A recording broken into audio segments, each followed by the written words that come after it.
Title: Pump It Up. Fatal fallout at a West Bank gas station. Who filled their tank with tension?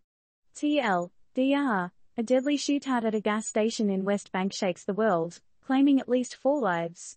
As we reel from the relentless waves of violence, is there an end in sight? The aroma of gasoline and tension filled the air around a gas station near an Israeli settlement in the West Bank. Shots echoed, punctuating the air with a chilling exclamation of violence, and when the smoke cleared, at least 4 lives were tragically snuffed out.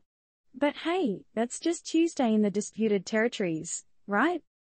The assailant, a Palestinian armed with automatic weaponry, opened a vicious torrent of fire upon the unsuspecting victims. Israeli security forces retaliated swiftly, downing the gunman. But what was the deal with this guy? What led him down this path of destruction?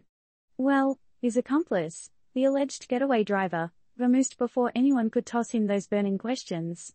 What's the story there, huh? Speedy Gonzalez practicing for the Fast and the Furious, West Bank drift. The identity of the victims, as of now, remains a mystery. The Israeli Rescue Service did report transporting 2 critically injured men, aged 20 and 38, to hospitals for treatment. We can only hope they have some good tunes on their playlist to keep the mood light, right? The shots fired at the gas station were not the only ones echoing across the West Bank. The place is more buzzing than a mosh pit at a Metallica concert, minus the fun part, of course. The violence here has spiked like your heart rate during a horror movie marathon, claiming at least 126 Palestinian lives and at least 20 Israelis this year alone. Can anyone hit the pause button on this horror show? The gas station attack followed a deadly Israeli military raid into the northern West Bank refugee camp of Jenin, where the phrase fiery exchange took a literal meaning. The aftermath of this face-off? A grim tally of casualties, with 6 Palestinians killed and more than 90 wounded. And the cherry on this Hellfire Sunday? 8 Israeli soldiers wounded.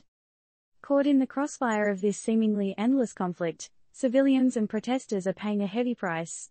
But are these losses just collateral damage in a game where there are no winners? Or are they a wake-up call to the world, a call for change that is desperately needed? To close, we ask you, dear readers, the million-dollar question: how can we turn off this deadly dance music and switch to a tune of peace in the West Bank? Let's crank up the volume on that discussion.